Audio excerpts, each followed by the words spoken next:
horrors of Thanksgiving and America as a white future minority. Coming up. Far and away the most massive genocide in the history of the world. The lowest life expectancy in the West. And the year the U.S. will turn native.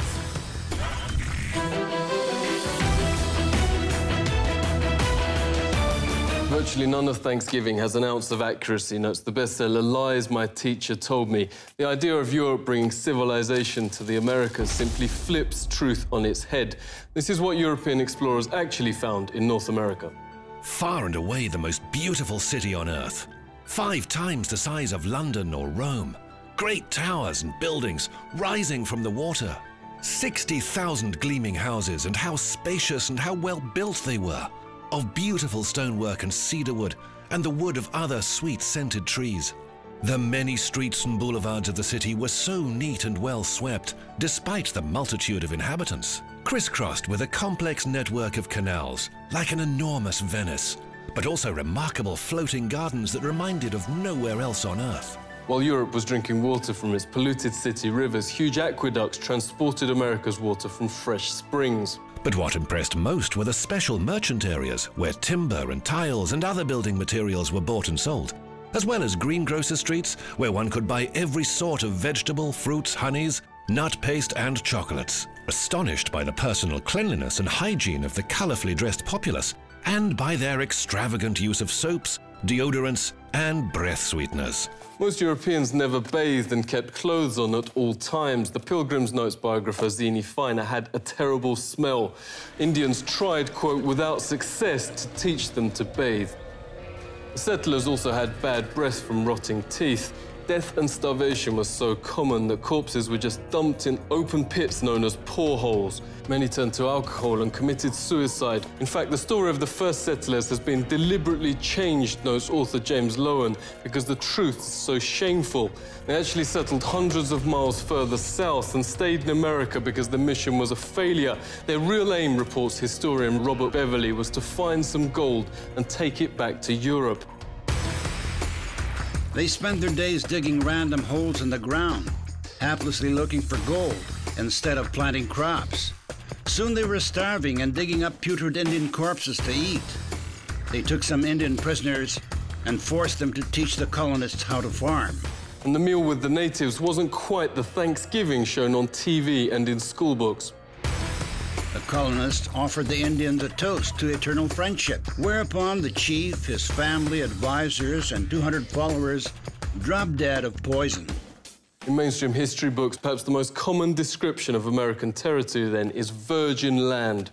In fact, notes historian Peter Jennings, it was widowed. Horrific enough, the Nazi ethnic cleansings in Europe during World War II. Leading American studies professor David Stannard notes it's dwarfed by, quote, far and away the most massive act of genocide in the history of the world. The death of 100 million indigenous people in the, quote, American Holocaust. Some from disease, but also vast numbers from a deliberate policy aimed at wiping out the race that mainstream history books continue to pretend never happened. He notes when Heinrich Himmler called the final solution, quote, delousing, Himmler was only echoing the Pilgrim Army's rallying cry, nits make lice, nits being Indian babies. This was a map of Indian nations across the US. 80% of the first government's entire budget went on attacking existing Indian settlements to take their developed farmland. The settlers would most probably not have survived, writes Jennings, on their own. 95% of America's entire population was then wiped out. American Holocaust notes there is documented evidence of colonist leaders going town after town, deliberately killing all men, women and children. Yet school texts and history books remain silent. Orders came from the very top. Under the direct order of George Washington, at least 28 of 30 Seneca towns and all the towns of the Mohawk, Onondaga and Cayuga were simply obliterated. George Washington wrote the Indian country, quote, must be destroyed. Thomas Jefferson called to, quote, pursue Indians to extermination. Nobel Peace Prize winner Theodore Roosevelt called beneficial the eradication of the native race. Stannard notes genocide was official public policy. California Governor Peter Burnett in his 1851 message to the legislature. Extermination must continue to be waged until the Indian becomes extinct. Another governor issued the public proclamation to, quote, pursue, kill and destroy all Indians. A witness notes the ensuing bloodbaths practically wiped out the native race. The whites shoot them down like wolves, men, women and children, wherever they could find them. This war of extermination against the Aborigines is tending to the final extinction of the race. What reportedly saved the race from extinction was their use as slave labour. This extermination policy has proved so injurious to the interests of the whites. Indian labour is indispensable. Highly prized slaves were Indian girls as young as 3, said the Marysville Appeal, for fulfilling double roles of labour and of lust. Phil Lane Jr. is hereditary chief of the Hankton One First Nation. Phil, really great to see you. What facts are being airbrushed out of history? Practices were that sometimes you don't want to speak about. And they not only wiped out most of the people, but the way they did it, the greatest loss of people at any time in history. Cultural genocide is still being waged on surviving Indians, reports Truthout. From the start of the 20th century, children were forced into so-called Indian boarding schools, designed to, quote, kill the Indian in them, according to the system's founding father, Richard Pratt. Indians are obliged to change their name to a Western one like Tom, made to dress and style their hair like whites. Indigenous Americans are also forced to adopt Christianity and all other parts of Western culture. Lenore Stefan witnessed the abuse firsthand. Thank you so much for speaking to us. Can you tell us what happened? Federal policy here was to take the Indian out of the person. They beat the language out of like my father. He grew up his whole life, his hands were kind of bent.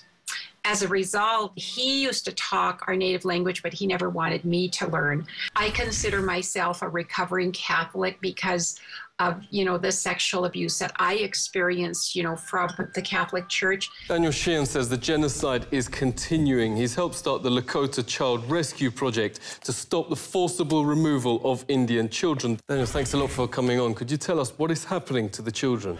And what we discovered is that not only were the children being taken on an epidemic level, that it was happening on every single one of the reservations and in virtually every one of the major cities. The International Convention Against Genocide actually has a provision which expressly identifies what's going on as genocide, that the systematic undertaking on the part of the racially dominant culture in a given nation state, taking away indigenous children from their native tribes and putting them in the white culture has been identified as genocide. Even the Supreme Court still upholds natives' second-class status to this day, writes noted legal scholar Robert Williams. He joins us now. It's really great to speak to you. Can you give us some examples? 1 out of 3 Indian women will be raped during their lifetime. In 86% of those cases, the victims report that it's a non-Indian that perpetuated the sexual assault or the rape. This has been traced directly to the inability of tribes to prosecute these crimes. One of the points I make in my book, Savage Anxieties, is that if you look at the history of the more civilized nations treatments, so-called more civilized nations treatments of indigenous peoples, it really makes you wonder who are the savages and who are the more civilized. One very famous study done found that every single treaty that the United States had negotiated with tribes had in fact been breached at one time or another or had been violated. Supreme Court said they had no property rights and therefore no rights to just compensation. And there was some horrible language in the opinion about how the court recognized that everyone knows that the savage tribes of America were conquered and the treaties were really meaningless anyway. So it's this perpetuation of these stereotypes in this case, which is still valid law in the United States. It's still a valid precedent. And so they drink it, but it's actually hairspray. Native Indians now have the highest rate of suicide and pandemics of cancer in the Western Hemisphere. At 44, life expectancy is lower than Afghanistan and around the same as Europe at the time of the Pilgrims. For an official banquet to celebrate 350 years since Pilgrims landed, authorities invited native Indian Frank James to speak. But when they saw his speech taken from a settler's own account of what really happened, they wouldn't let him read it. The Pilgrims had hardly explored the shores 4 days before they robbed the graves of my ancestors and stole their corn, wheat, and beans. The Indians knew this fact, yet welcomed and befriended the settlers, little knowing that they would be killed by the settlers' guns. What has happened cannot be changed, but today we work toward a better America, a more Indian America, where people and nature are once again important. Frank has helped start a national day of mourning each Thanksgiving, a protest over the Plymouth Harbour and Mayflower replica.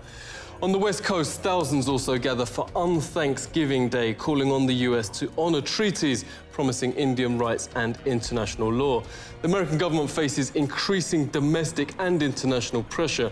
The Supreme Court has reaffirmed the validity of the Treaty of Fort Laramie, giving Indians rights over the area. The United Nations, despite 4 countries voting against, Australia, New Zealand, Canada and the United States, passed a resolution declaring Indigenous peoples' right to self-rule. The UN is also calling for the states to return to Indian tribes their stolen land. The Mexica movement wants to bring Indigenous people of America in a single nation without, it says, the artificial borders created by Europeans. Movement's director, Olenteska Lepoka, joins us. Really great to see you. You say the demographics are on your side. We are projected to be the majority in the states of California and Arizona, and basically the western United States. In the next 50 years, we're going to be the majority in the United States of America. For the European who's scared about all this, I'd say pull a seat over, because that's what we've been doing for 500 years. We've been scared of all of the monstrosities that Europeans have done to us. They've exterminated 95% of our population. They've stolen 100% of our land. They've left us in poverty on our own land. Many cities throughout the US are already majority indigenous. In 8 years, 8 more states are projected to be white minority. In 30 years, that will apply to the United States as a whole. The reaction of certain Americans is already causing some surprise. Seek truth from facts. This is The Truth Seeker.